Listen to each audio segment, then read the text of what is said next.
Hi, I just watched a movie. I'm really tired, but I'm going to talk about it anyway. I watched a movie directed by Tunde Kulani. This guy is a Nigerian filmmaker who has had multiple decades of experience, so many movies in his discography. Many of them are good, but this movie I watched, Saworoide, seems to be one of his most proud accomplishments. There's a lot packed in this movie. Every second has something going on that's important to the story, and overall, give it a look. I'm not going to be able to talk about all of it in just this amount of time. There's so many layers to it. I highly recommend you watch this movie if you want to have a deeper, in-depth understanding of it. This movie was made in 1999. There's a lot of themes in it about neocolonialism, about corruption, about the abuse of power, violence too. A lot of hypocrisy in this movie too. We're going to talk a lot about it. I hope you enjoy this video. So, for a minute, let's get straight into it. I'm going to compare a sequence of scenes to another sequence of scenes that I think is really important to the overall story of this movie. From the minute 15 mark to the minute 18 mark, we see the aftermath of information that the King Lopite received.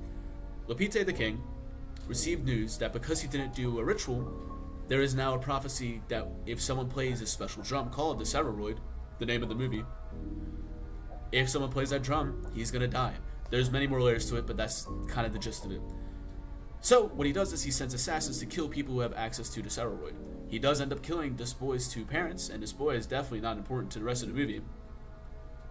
You should watch the movie. But he does send people to kill those people, and he is somewhat successful.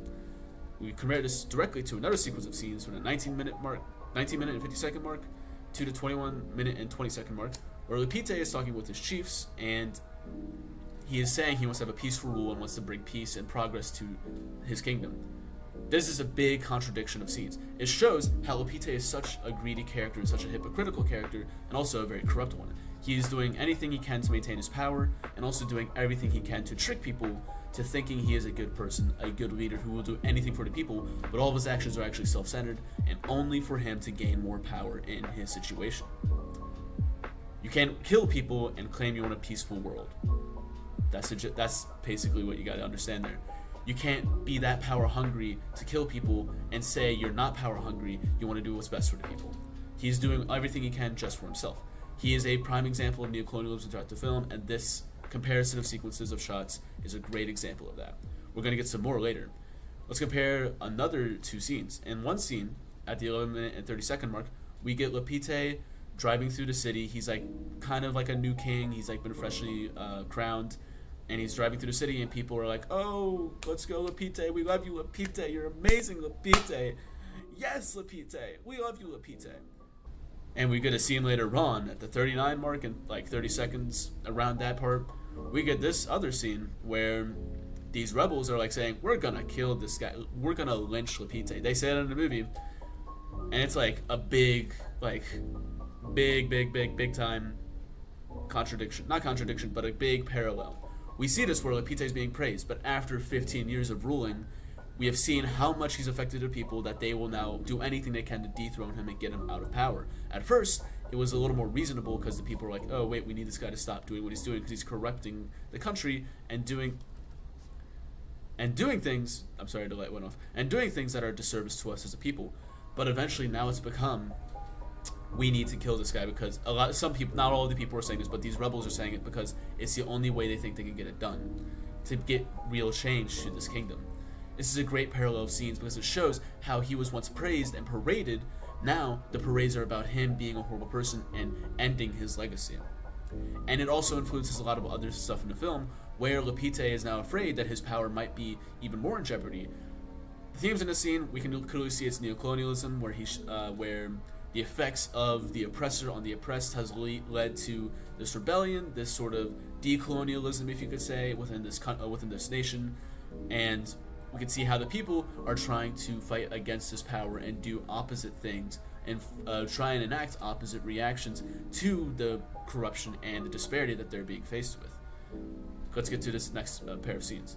So from the 23 minute and 40 second mark to the 26 minute mark, we get this scene, which I think is really, really, really telling within the beginning length of the movie of who Lopite is and what he represents. This is the scene that truly defines the neocolonial tendencies of this king and the overall themes of corruption and abuse of power. We get the scene where Lopite had a meeting with his chiefs and representatives of the people about these loggers in the countryside who are taking down logs and who are not replanting trees and are kind of devastating the forest, and how they have now started going to sacred grounds. And whenever the representatives of the people, they say that whenever people try to tell these guys off, to tell the loggers to stop doing this, they get threatened with guns.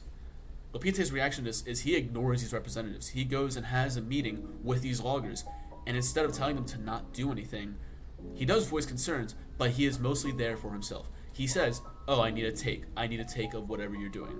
And they say, oh, 10%. He's like, that has to be higher.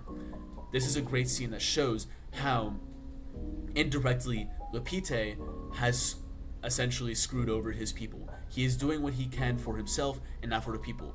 It is an indirect show of control and power where he is gaining more value, more worth. He's getting more wealth. And that is directly harming the people, or indirectly harming the people. He is doing what he can only for himself. And though later in the movie he tries to justify this, not very well at all, I might add. You should watch the movie. But we can see here that this is a really good example of neocolonialism and corruption. He is willing to take in these bribes and just pretty much do whatever he can for himself, and essentially never do anything for the people.